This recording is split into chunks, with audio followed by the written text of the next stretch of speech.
What's up, guys? Welcome back to the Uncensored Critic podcast. Thank you so much for joining me again for another episode. And it gives me great pleasure to welcome along someone who I've known of for a really long time and who's been a massive help for me, and I'm sure will be a massive help for you guys as well. And that is, of course, Mr. Andy Johnson. Andy is an actor, writer, and director and drama teacher. His work includes acting in Peak Practice. I can't read my own handwriting. Yeah. Peak Practice, yep. The Bill and Picking Up the Pieces. He's directed at the Battersea Arts Centre at the Young Vic. He's taught at East 15, Mount View, Middlesex University, and the University of Nevada, and is currently the director in residence of the Hertwood House in Surrey. And on the back of all this, he is the author of this incredible book.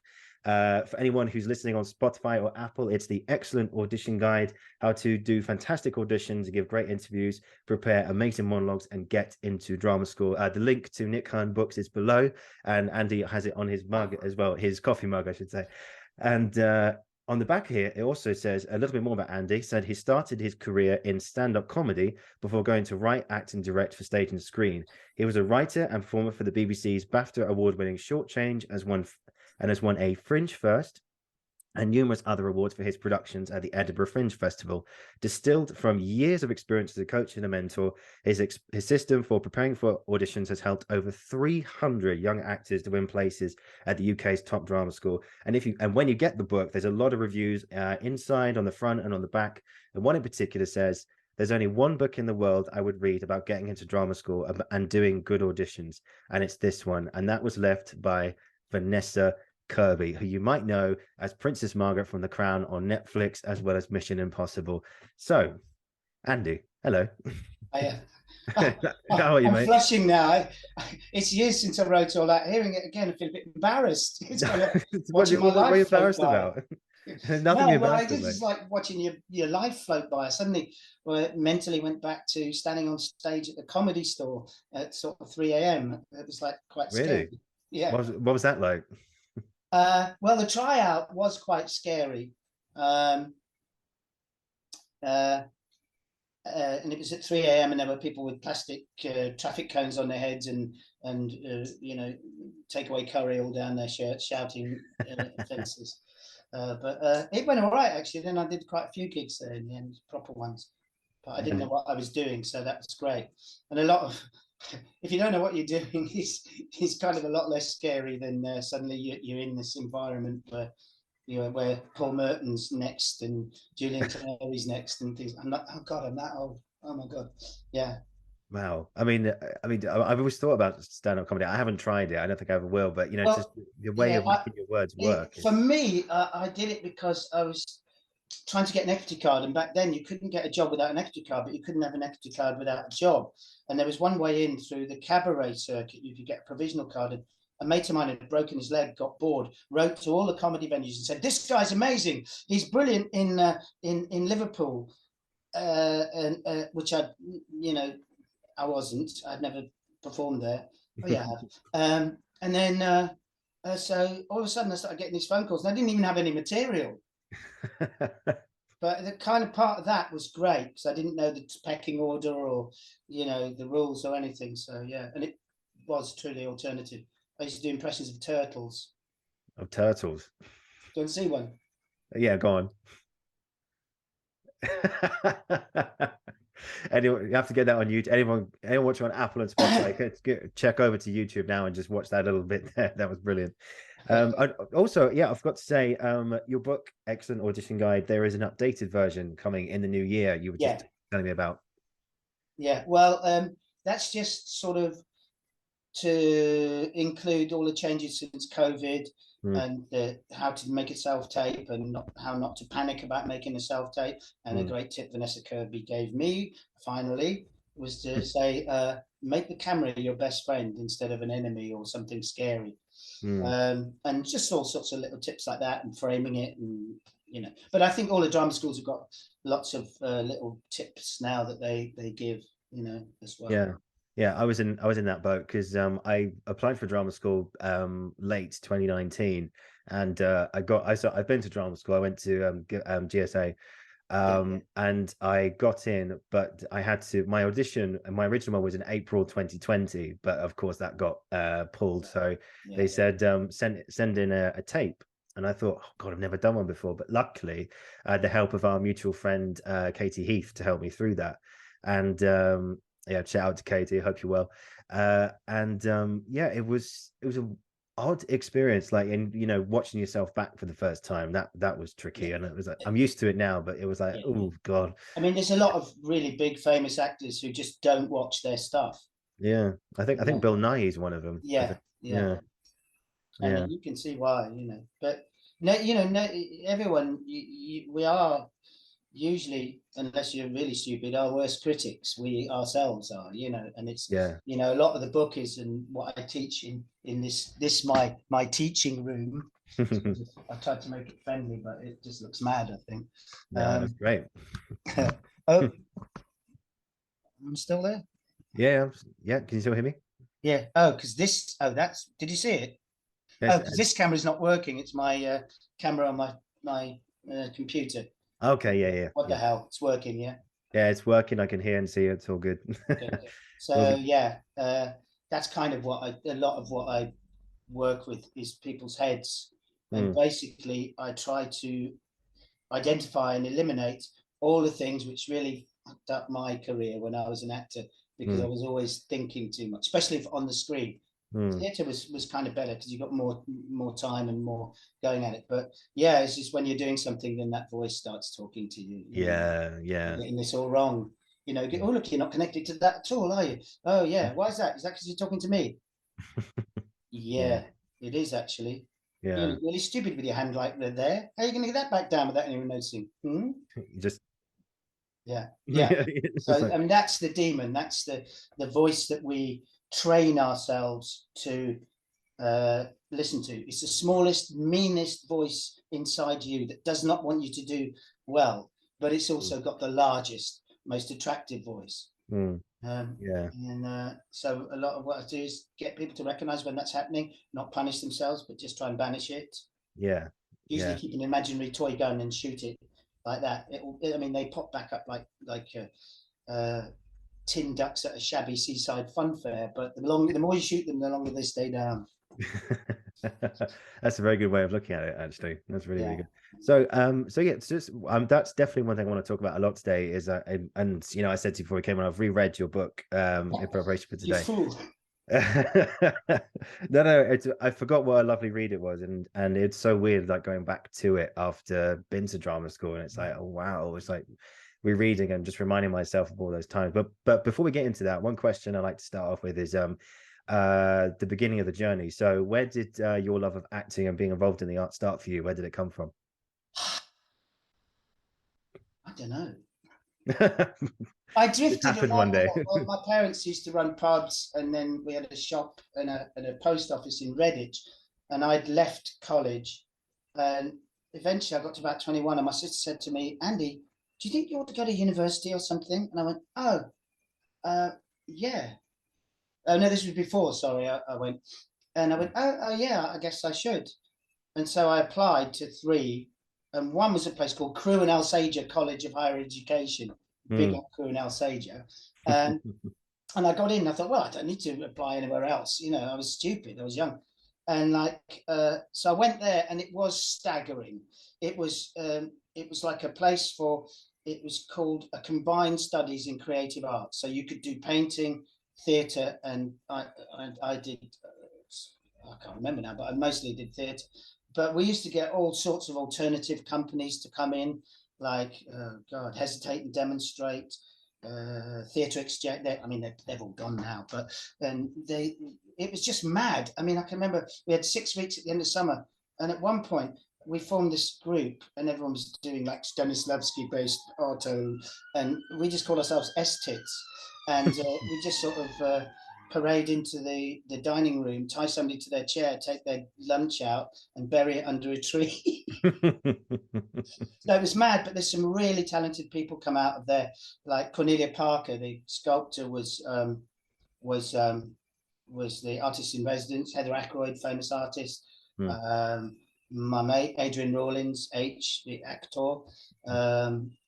Yeah, and there's so many creative people come out there. So that I think I think possibly because my brother's an actor and I was trying to copy him. He's about 8 years older than me. You know, he's done consistently well. I think he's at the National at the moment. Oh, really? I know he is. I went to see it. Yeah, The Crucible. 3 hours, folks. Be careful. Yeah, yeah, I saw that a few weeks ago. Yeah, it's The Crucible. You're in for a whole evening in the theater, and He I plays mean, the old git in it, like as I am rapidly becoming. yeah. Wait, what's your brother's name? Carl. Carl. Oh, you're Carl. Yeah, I followed your brother's work for many many years. Yeah, yeah. Wow. I didn't put that together there. No, well, you Wow. wouldn't have unless somebody said. Because also, when I was an actor, I didn't want to be running off the back of his name. Yeah. And also, there was an Andy Johnson when I started. So I used my middle name and I became Andrew McLean, Wow. which is my middle name. I've got Andrew McLean Johnson, Hmm. totally Scottish, and I'm Welsh. Yeah. The diversity gene pool. I don't know what it is, but Yeah. it's all different Well, my slices. dad's from the Shetlands, but Yeah. Oh, cool. Yeah. No. Just yeah. I really loved your brother's work. I saw him in The Crucible, Frankenstein with yeah, Benedict Cumberbatch, John Lee Miller, and also the first show I saw after lockdown, which was Under Milk Wood with Michael Sheen. Yes. I saw him in the film version that by the BBC. I love that. I love that play. It's like Under Milk Wood. modern Shakespeare. It is. It's It is. just Yeah. beautiful. Yeah, I mean, it was what a treat to come back to the theaters, after all that time away, Yeah, and then to see Michael Sheen do that, and yeah, yeah, and yeah, that's an experience I'll never forget, that's for yeah. sure. So let's jump into your work with this incredible book. I've already flashed it a few times now. So yeah, guys, it's the Excellent Audition Guide by Andy, and it's a sort of a Bible or like an instruction book. It's so many different things all in one about how to prepare properly for drama school, and then also when you're at the audition, what to do, how to focus on yourself, and then also for the recall process, and then afterwards, basically, yep, it's on your coffee mug there, and yeah, it's basically a toolkit of how to get into drama school, and it's I cannot recommend this book enough. You go on it's on Nick Hearn Books in the moment. The links down below, and all of the major retailers. So it's split into 4 parts: application, preparation, practical practice, and the actual audition. But having reread it again for today, the big thing that jumps out of me when I was reading it, and probably when you were writing it, is just preparation is so important. It's so important. You know, I they didn't let me put it in the book, but before or as I was writing it, I actually interviewed heads of about 7 drama schools, and one of the questions was, "What's the worst applicant that you get?" And they all said people who are not prepared, with like. What they've worked on, what they've done. They'll turn up with like a modern and a classical and a barely remembered second classical. Whereas I always get the people I work with, my students, I guess that's the right term. It ends up being friends. I like saying, look, you don't have to impress me. I'm your mate. I'm not your teacher, and it kind of works better that way. But yeah, that is. What was I saying? You asked, you interviewed head of drama schools. What's their worst? Oh yeah, and that was their main point was underprepared people coming up with hardly any speeches. That's where I was. Yeah, I always say to mine, you want at least 5 of each contrasting pieces, because then it's like if you've only got those 2, you will have worn them out.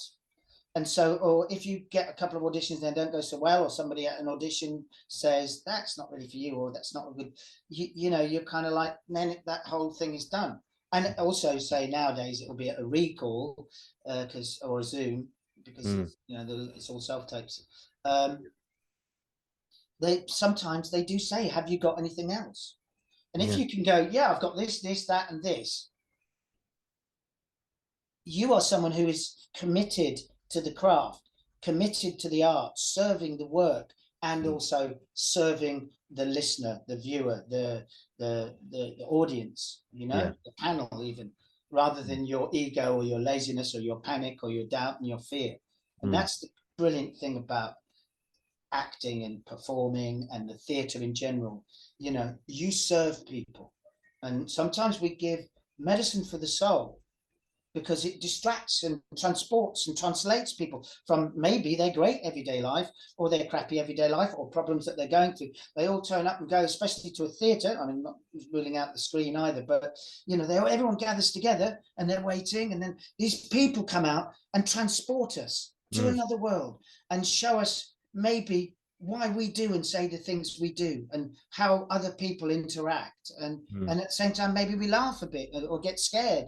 And we need stories. We've got to have stories. You know, we've got books, we've got the radio, we've got TV, film, magazines, the internet. We thrive on stories, and your job is to serve them, not your doubt, not your fear, not your ego, but serve the words, and serve the others. It's an act of generosity. And so if you're doing it well, you are then connected, energized, focused, and maybe a little bit afraid. Who isn't? But that, all of that energy and commitment just flows out of you and just enwraps the audience into a believable, energized experience. So that's kind of, I babbled a bit then, didn't I? No, not at all. Not at all. No, it's very good, because you know, just to be prepared and just to have enough work under your belt to actually go, okay, so you've done now. I think it's a very obvious example, but one is like, you do to be or not to be. Okay, do you have anything else? And it's like, okay, I've also got this Hidalgo that I see before me. Okay, do you have anything else? And it's like, okay, I have no, not Edmund. Don't. Oh, by the way, don't do Edmund from King Lear, guys. They hate that one. Yeah, and Viola. And Viola as well. Yeah. Yeah. If you walk in and you do I heard myself proclaimed from King Lear, they will laugh you out the door. They will laugh you out the door. Yeah. Well, but yeah. But there's I quite often recommend people do a non-Shakespeare as well. There's some great speeches that aren't, you know, necessarily Shakespeare, especially for women. But I found a great one in about 2017, which was very topical. It's called from a play called The Book of Sir Thomas More. And while Shakespeare didn't write that play, he wrote this particular speech for the people writing. I can't remember who they were now, but it's all about sort of there's stuff kicked off on the streets, and he's been sent out there. Sir Thomas More, who was Henry VIII's main man, he's like religious, but he's also a philosopher, a humanitarian, and a philanthropist. And so he goes out to talk to the people who want a load of foreign people kicked out the country, and he just tears them apart in a very nice way. So quite topical. I think Ian McKellen did that on a few. I think I've heard. I think I've heard about that. Yeah.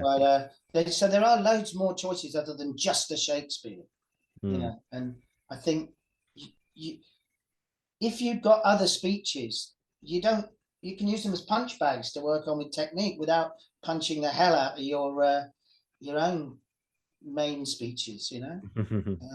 That's prepare. Yeah, I mean, I'm very guilty of going into drama school auditions and just, I mean, the first time I applied for GSA, which just finished my degree, and I thought, right, I'm going to go in and I'll get a place at drama school. It's all going to be fine. But I literally just learnt the words of my speech. I didn't do any research. I just learnt the words, went in and just winged it. I'll be honest. And I didn't get a call back. So, but you know, and you know, I think it's so important, you know, and we talk about this again and again and again. So if anyone is listening to this, you know, who wants to go to drama school, is thinking about doing it, when you find your speeches, it's so important that I mean, it's kind of the basics, but you know what you're talking about. You know where you are. You know where you need to be. And and you know, I've seen other people do auditions and stuff, and they get up and do Shakespeare, and you know, it's very clear that, you know, and you know, like I said, I'm guilty of this, is that they've just learnt the text, not paid attention to any of the punctuation or the beats in the line. They've just gone, okay, and on top of all that, they picked Edmund or something like that, and they go, It's I heard myself proclaimed, and it's like, okay, right. But it's so important. You know, and people get really scared about iambic pentameter and Yeah. do do do do do do do do. You know, to be honest, don't worry about it. They're going to learn that at drama school. Basically, it's speaking as we speak. I mean, we speak in pentameter anyway. You know, you make me sick. You make me really sick. Let's go to the pub and have a pint. That didn't quite scam. So, but in fact, somebody told me that they didn't call it iambic pentameter until about the 18th century. The Elizabethans called it rhythm, from a Greek word called rhythmos, which just means flow. Yeah. And you don't have to do that when you say flow. I don't quite know why. That's good to have a visual cue. I mean, you'll also study Jack Lecoq when you get to drama school as well. So it's good to have that movement into things. Yes. Cool. So let's see. So the application process, I mean, it's fairly kind of straightforward. And one thing that I sort of read with interest, and also I've spoke to drama schools about this from part 1 of your book, is it's never too late to audition, and at the same time, it's never too early either. So yeah. I think a lot of what the drama schools will urge you to audition early. And everyone goes, I've got to audition early. But if you're auditioning before you're ready, before you've got speeches that you trust and speeches that trust you, and you've done work on them and you've tried them loads of different ways, and that you're wasting your money and your time, because you know they will hold places till the very end, because you're paying and they have to, but more to the point is that they want to take the best people they can get, so they're not going to just take everybody they see in the first few weeks. But I mean, people do, like if you're doing your A levels or whatever, people do kind of get a bit stressed and leave it to the last moment. Or if you're at uni, you're probably working on your dissertation or a bit stoned at the time or something, you know. So, but I always say, when you're ready, maybe a couple just before Christmas, send them off, and then some just after Christmas, and to hold a couple back. I mean, it used to be, it's a bit different now, but it used to be that if you send all your speeches off at once, your auditions off at once, it could come back in 2-3 weeks, and all your auditions would be in another week or so, all at once. And then if you screw a couple up, you're kind of like, you've got no time to recover or change or anything, and you know your mind starts playing, and then it's all over. It's interesting. I mean, I remember just going back to what Katie Heath told me about, which was when we worked together to get into drama school, and she said, make sure you get your speeches first, and then you apply, and then because then you're ready. And also we worked together on personal statement as well, and you know, for anyone out there who's done a personal statement for university or for drama school, it's tedious, really, and I find it really, really difficult to write. I went through like 101 different drafts when I was applying for my undergrad, but for drama school it was easier because and I think you mentioned it in your book as well, is also to be honest, you know, just tell your story. And that's something that Katie always said. She said, just tell them about you and why you obviously, they know that you love acting, they know that you want to be an actor or you want to come to drama school, they know that.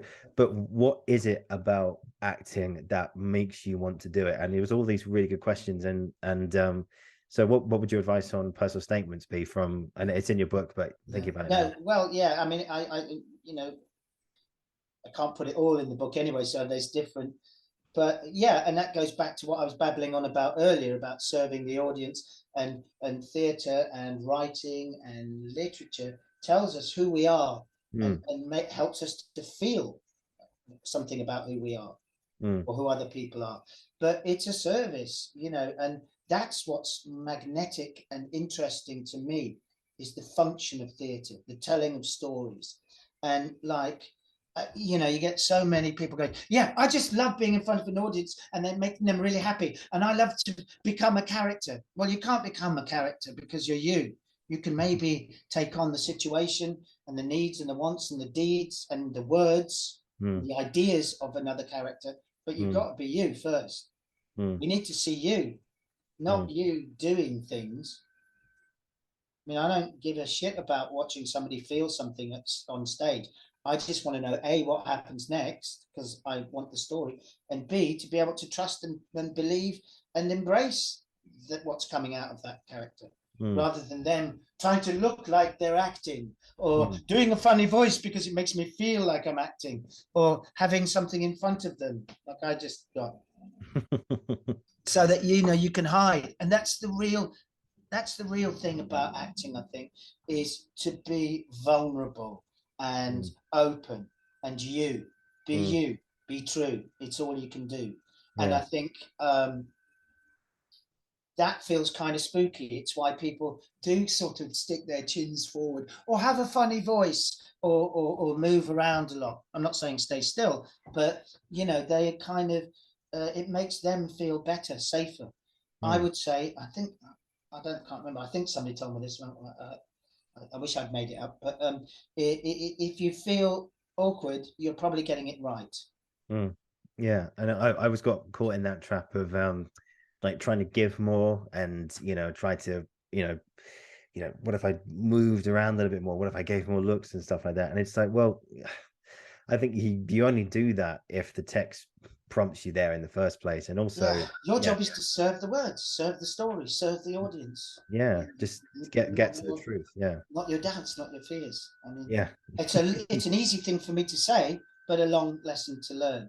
And you know, what I taught is everything that I screwed up when I was auditioning and acting, and everything that I did wrong, and stopped me really enjoying it. Because that's actually why we want to act, because we enjoy it, you know, even though it's scary and frightening. Just to go back to your point about personal statements, it is horrible sometimes to write a personal statement. I can't talk about myself. I mean, that's why actors have agents. But then, you're so right. I mean, I always say, never use the word passion, never use the word amazing, because it doesn't mean anything unless you can explain why it's amazing. Just to say, coming to RADA would be amazing.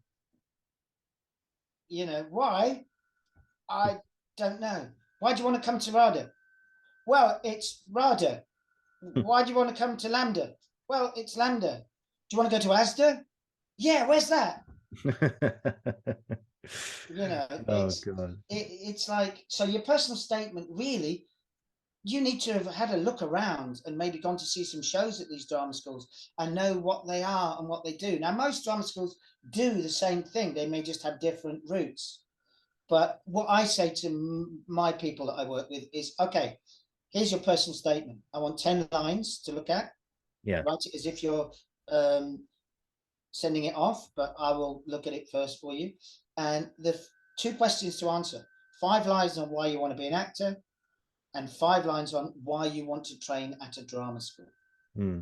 And inevitably people go, I'm so passionate about acting, I love it, you know, and all of those things, when it really locked in is what acting does, what the actor does, and what theatre and film and literature and stories do for us as a species, as a, you know, they educate us, they inform us, they entertain us, it does so many things in a live action. And I think that's really why you should want to be an actor. You may just enjoy being in front of people and having them clap at the end of it. That's nice, but you know. And why do I want to go to drama school? Most people just don't know what drama schools do and how they do it. I think so they just go, drama school would be amazing because I could push myself, you know. And what does that mean? But of course, I think to go to drama school is something Antonio Magro's, one of my ex-students now in America doing stuff. He said the most fantastic thing for him coming out, I mean, he said amazing then, for him coming out of drama school was he actually knew himself so much better, mentally, creatively, vocally, physically, and I think personally. And I think there's the answer why you want to go to a drama school. Then you need to say a little bit of something about how a drama school drags this out of you, involves you, immerses you in all of this, you know, and the intensive experience that you get 5-6 days a week, sometimes evenings. It's like nothing. It's like a military training. It's like, you know, I always say that you need to train. Some people get lucky. Yeah. But you basically need to train or you don't get better. You can't, a sprinter doesn't get faster without sprinting, right? Yeah, exactly. Put a boxer in a ring without having trained, they'll last half a round. Excuse me, got the cold. Right. But yeah, you have to know yourself mentally, physically, in all those ways. And the drama school will give you a specific, rigorous, professional training. Besides, you know, teaching you about how I hate the word industry as well, how the profession works, and how to, you know, present yourself. And they're all crucial things as well, which I didn't go to drama school, so I made some big mistakes. But yeah, we all have. yeah. It's all good. Yeah, I think that's really good, and I'm really sort of resonate with what your friend went through there. Like, he knew himself better as a result of going to drama school. Yeah, I felt the same way, and I'm not, as a result of being to drama school, I'm not scared of making mistakes anymore. You know, if you mess a speech up, if you drop a line, if you don't do the best self-tape you can possibly do, then it's fine. You know, you just cancel and continue. And I think, I mean, I went to GSA, and we did a exercise in our screen acting class, and we were given this really hard monologue. It was all about finance stuff. I can't remember where it was from. But I tried it, and I tried my best to learn it as best I could, but I had to get this tape in. I thought I have to do it, but thankfully that tape has disappeared off the face of the planet. But it's literally me just going and just trying to think. My brain's going, just think of something, just say something. And you know, the guys are very sweet, and you know, funny enough, I put my hand up at the end and I apologized to the room for that, and immediately said, all the guys just went, no, Ollie, don't apologize, you're here to try things new. If you mess up, it's fine. But I'm actually really grateful for that experience. At the time, I really wasn't, but but, I mean, I do wish I'd been to drama school, because I just lucky, you know, I got into it from doing stand-up comedy, and like we said earlier, and there was times when I was working on stuff, and I wish I had the training. I wish I knew what I was doing. But yeah, I think it is essential to know why you want to go. Otherwise, you just come across as, you know, a load of people, as somebody who just doesn't know how it works and what they have to do. And, you know, so many people apply and they just think if they want it enough, they'll get it. Or hope. And I say to people, hope does nothing. Action is everything. And it's the same with what, you know, getting to know yourself a bit better, what you were saying earlier. It's like, people are terrified of going for something, and like now we're saying, oh, they're going too much for stuff. It is a knife edge between doing too much and doing too little. But when you are on that razor sharp line, that's when things are really, you know, fired up. But a lot of people won't have any proper release because they are scared to make a mistake or get it wrong. So you can't be good without at least being unafraid of being shit. And like I say in the book, from shit you get fertilizer, and that makes things grow. So, but you have to make mistakes. That's why they have rehearsals. Otherwise, we just put the play straight on, or the movie. You know, it's like it's a journey of discovery. You have to discover yourself so you can discover other people. And for that, you have to be open, not shut, not guarded, not you know, vulnerable. Again, it goes round in a circle. Because I thought being vulnerable was a weakness at one point, but it really isn't. It's your superpower. Anyway, I think someone said it is your superpower to open yourself up to the training, open yourself up to the room, and then Yeah. you Well, realize yeah, and open yourself up to the room is crucial, because if you're blocking yourself, you're blocking everyone else that you're working with. That's right. That's right. And again, here comes that word, generosity. Yeah. And paradoxically, you have to be generous to other people and the audience and your fellow performers and to the text. But in order to do that, you have to be generous to yourself, which we never do hardly, because people think, generous to myself, that's selfish. How can I can't be generous. And anyway, that's why I was end up going places that I never wanted to go and doing things I never wanted to do, because I couldn't say no. And then getting annoyed with people because they weren't grateful enough, then getting annoyed with myself for being petty enough to get annoyed with them because they didn't say thank you for me doing that stuff. So there is an element of, it's not selfishness, it's generosity and trust and faith and belief in the work you've done, in the text, in the craft, in the words, in your decisions. And they're quite easy things to say. It does take a bit of learning, but yeah. Yeah, absolutely. So let's come on to the advice you have for or the actual audition, and also you talk a lot about mantras in the book as well. How to just keep yourself going, that everything is going to be okay, you know. And another thing you also point out, which is also really important, is not to compare yourself to other people. And I think less of an issue, at least for your first. So something's just fallen out the fireplace. That's okay. Less of an issue is like now, because you don't get to sit in a room full of nervous people until maybe the recall, because I guess it's still but just before your day you'd be waiting and waiting. Some places like the Royal Welsh, they like you to be together. They have their students there to look after you. They like to see how you interact. So again, it's a manifest. But what tends to happen is we sit there and we go, I'm only me. Oh my God, I'm not that person. Oh, I wish I looked like her. She's got blonde hair. I've got brown hair. He's like, wow, he's the same height as me. He's doing the same piece as me. He's going in first. I'm screwed. And it's like, people will. The other thing is, people will come up to you in the waiting area because they're nervous as hell.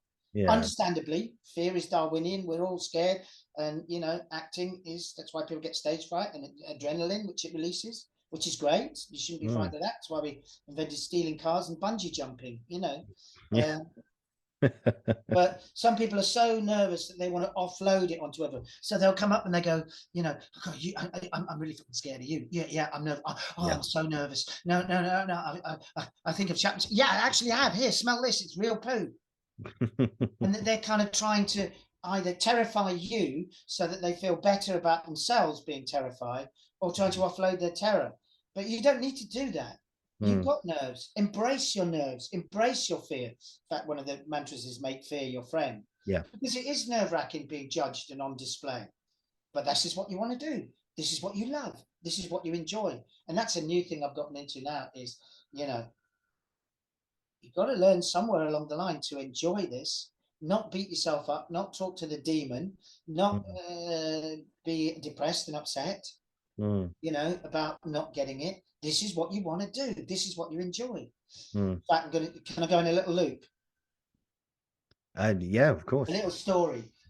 There's a wonderful young person who worked with me.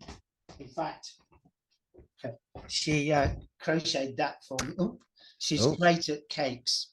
Oh, nice. She sent me this. But it was locked down, and I'd worked with her the year before, and she was really good. And then we were like, sometimes it would be live, and a lot of the time it would be like a WhatsApp, or she'd send me stuff to look at for her. And sometimes I'd be like, just watching, which is, when you don't take notes and you're not going, and because I'm quite picky, but in a good way, I hope. Better ask them. But and I messaged her back and I said, she's at the Royal Scottish now. I won't tell you her name, but I said, here's a false name. I said, Sally, what the f are you doing? The last lot you sent me were great. And then what's going on here? It's because she was either over the top or dead. And she go, I know, it's my head. I hate this. It's terrible. I hate it. And I said to her, Sally, is there anything that you do that you really like, that you enjoy? And she went, yeah. Baking. I said, right, okay. I said, and you enjoy that? She went, yeah. And I said, so what? She said, yeah. I said, do other people like it? She said, yeah. In fact, it's kept me going through lockdown because they come to my door and I make them bread and cakes and it's, you know, giving me a little bit of an income. And I said, they enjoy it, yeah. And you enjoy it, yeah. I said, so say, for example, you're making a cake. You put that cake in the oven and it comes out and it's messed up, yeah? I said, what happens? She goes, I laugh. And I went, okay. Then what? She said, well, I think about what I did, think about the temperature, the ingredients, the mix, then I'd just go again. Okay, and you really love that? Yeah. I said, if you've got a cake that comes out and it's not cooked, do you put it back in? Yeah. And what if it's starting to burn? Do you take it out? Yeah. And I said, then you kind of let it cool, then you put all your fantastic dressings on it and you sell it to somebody who takes it away and they really love it and you really love it. She said, yeah, I love it.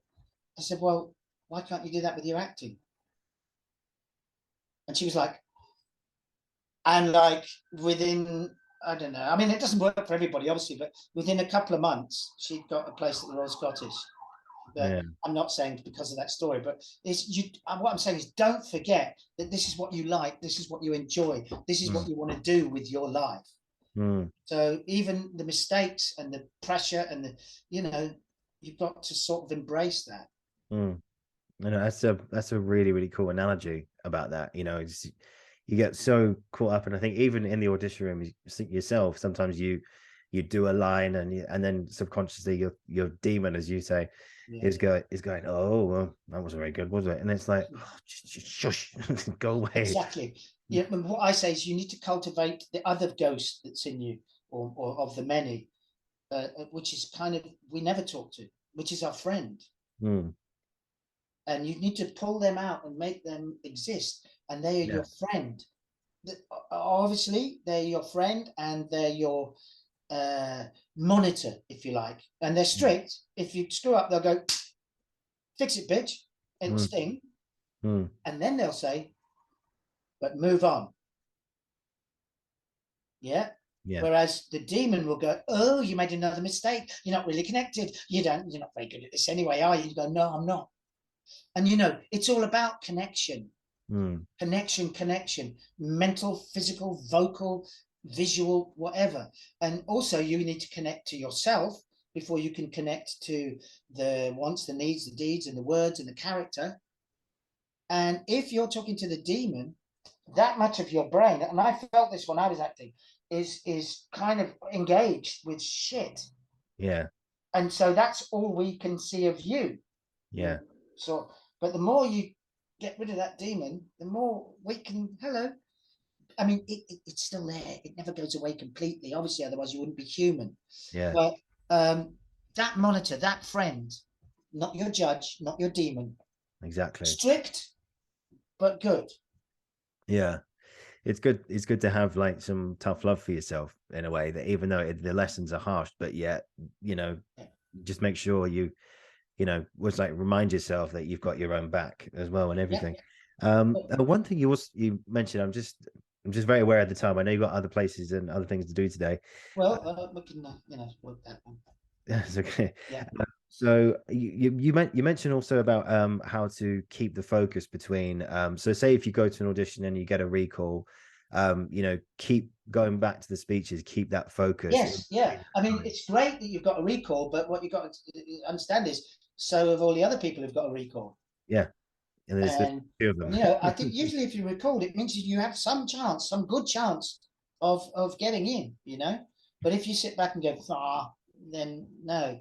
But you've got to keep working. The more you work, the more you learn, if your head is right. Whatever you do, you know, the more a carpenter works with wood, the better they get, the more understanding they get of their abilities and measurement. You know, it's a craft, acting, like carpentry, like plumbing. A plumber can't mend pipes without learning about temperature and heat and all of that and pressures, and you know, and the more they do it, the quicker they get, the more they can make other decisions. Same with acting. It's a craft, and the more of it you do, and that's why you've got to be interested in it, interested in your mistakes, interested in why it went wrong, rather than stabbing yourself in the soul. You know, because that's how it goes. And you can go to drama school, you never bloody stop learning. My brother tells me that, you know, you never stop. He's 89 or something, 96, I don't know. And you know, it's true. And most actors will say that to you. You do not stop learning. No, because you change as your life experience changes and your outlook changes, and the more experience you get, you see things better.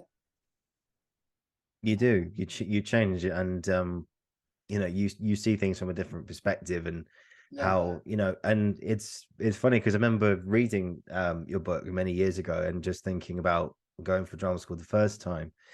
And you know, if I look back on that person who was reading the book for the first time, I don't recognize that person anymore. You know, it's, you know, you changed a lot as people. Yeah, I mean, because you get more understanding of yourself, more understanding of the craft, more, you know, through experience. So don't not do it.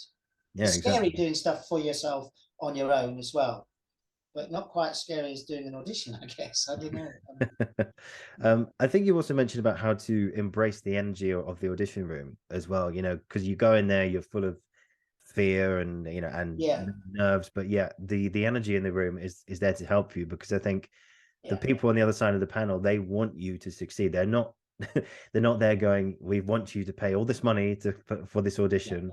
We just want, they're not there saying, we just want your money, we want you to fail, we want you to actually they want it, like I was talking about that person, the baker. You know, sometimes I could watch her and I'll be like, oh.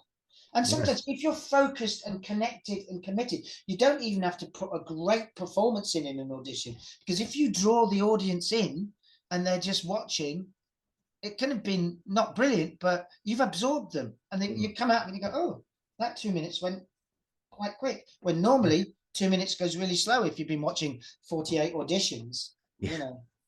But the energy in the room is really important, because like you say, they want you to do well, because there's nothing worse than watching 50 people, just bags of nerves, totally afraid, you know, coming into the room, being really nice, being much nicer than we actually are. You're nice enough, folks. You don't have to be nicer. Or people come in being really frightened, covering their hands up, apologizing for being there. Just come in, be you, be true, a slightly nervous you, but it's all you can do. And then get focused and connected. And they want you to do well, honestly. Yeah, because they have to fill, not only do they have to fill the cohort from a professional perspective, but they want you to follow your passions and tell them what you love and how acting and how this thing, how it makes you happy. Same with the interview, I think, you know, or the interview. The best interviews are actually just an accidental chat. But most people go, especially younger ones, they go, oh, interview, oh my God, terrifying. Yes, it is quite scary for anything. Yeah, it is. But once you've done a few interviews for drama school and for drama school auditions, you know, interviewing for a job at the co-op is going to be like nothing, you know. But it's to be able to have a proper conversation, embrace your nerves, and listen. Because most of the time we just, you know, we pretend we're, I can hear you. I used to do it as an actor. I used to go to audition, get an interview, and I go, do I look like I'm listening? No. Yeah, I do now. Yeah, okay, great. And it'd be like, by the time they'd finished, I had no idea what they'd said, because I was just, and they don't want that either. And also, if it's a difficult question, say that's a difficult question, instead of getting terrified, going, oh my God, that's a difficult question, and then talking crap. They want your answer. There's some answers are righter than others, but basically they want your answer. There is no correct, absolute correct answer, you know. And I don't mind waiting for people to take a few seconds, 10 seconds even, to think about and respond to what it is that's been asked, or you know, being talked about. And that's another sort of crucial thing, you know, is to not get overwhelmed by interviews or people, because, you know, some people may look at interviews or even at the audition bored, disinterested. They may be smiling a lot, great. They may look like disappointed. They may ask aggressive questions. But it doesn't matter. You can only do what you can do in that situation. That's be you, be true, and use the energy of the room. And I've had people come back from every one of those experiences. Loads of questions, really interested people, nothing. Other people they only asked me one question and they didn't seem very pleased at all. Recall. There's no point in worrying about that. That's external disconnection and distraction. Mm. And also, I think just jumping back to speeches quickly is also find a Shakespeare and find a modern text that actually suits you, because we all love to do the to be or not to be's, and now is the winter of our discontent, etc. But if it doesn't suit you, then you're not, then you want you to come across in your speeches as well, so they want to get a reflection of what you can do, as well as maybe using a character that's quite good and a good fit for your natural personality, and then they go, okay, like we can work. I see potential here. I like the vibes I get from this person, and then now we can move forward. So let's invite them back. Let's have a chat. And then once you do it again, it's like, cool, I like this guy or this girl or this person, and I go, excuse me. I go, yeah. Right. Yeah. They want human beings. Yeah. Vulnerable, thoughtful, slightly nervous, interesting. That's life. That's who we want in our family of performers, who we want in our cast, who we want to work with for 3 years. Exactly. And I think all of that is really kind of necessary to be prepared. It goes back to that preparation as well. If you don't know anything about the school, if they say why do you want to come to Bristol? Because it's a very good drama school. I mean, you need to know a little bit about the place. Yeah, my favourite is always the Royal Welsh, I think. Just out of curiosity, you don't have to name or shame this person, but what's been one of the auditions you've seen, and one of the worst auditions that you've seen, and also but one of the best?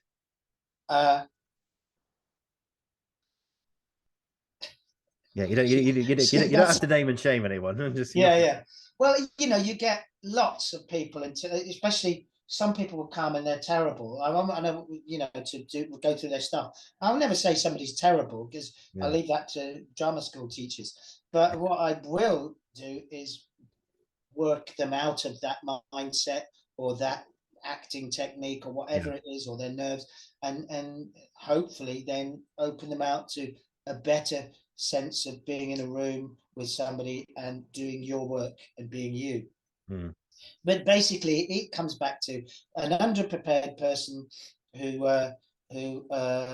is overacting, doing stuff, trying to show themselves and me that they're feeling something. And then there's other people actually who do the other end, do TV acting, which is actually they're not actually doing anything, because that's the modern thing now. And this is like that's terrible as well, because again, don't worry, it's a fine balance. It's a fine balance. And when you get that balance, that's when things work. That's when things rock. The best ones are people who are there and also can react to what you if you want to change something or make a suggestion. They're not welded to this railroad of hope, singing their sad, anxious, ego, half worn out driven song of hope that they learned when they learned the lines. They no respect for the words, no respect for the story. They're just serving their doubt. They're serving their fear. They've picked up their speech and they've projected ahead to the speech that they hope will get them into drama school, that they hope the guy with the beard is writing nice things about during it, and the woman who's smiling a lot really does like it. And while you're doing all that, that's going on in your head as well.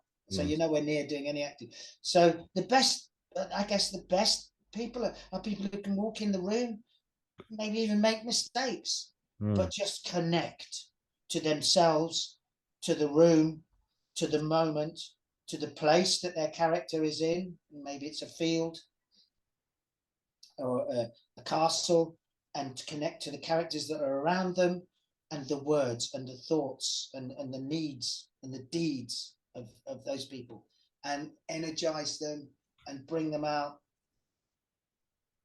while also bringing us in.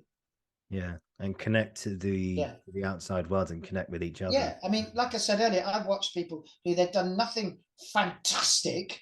They've just been really connected, really focused, and I've gone, oh yeah, oh, it's 2 minutes. It's 2 minutes, and like suddenly it's like, oh, there's the time. It's over.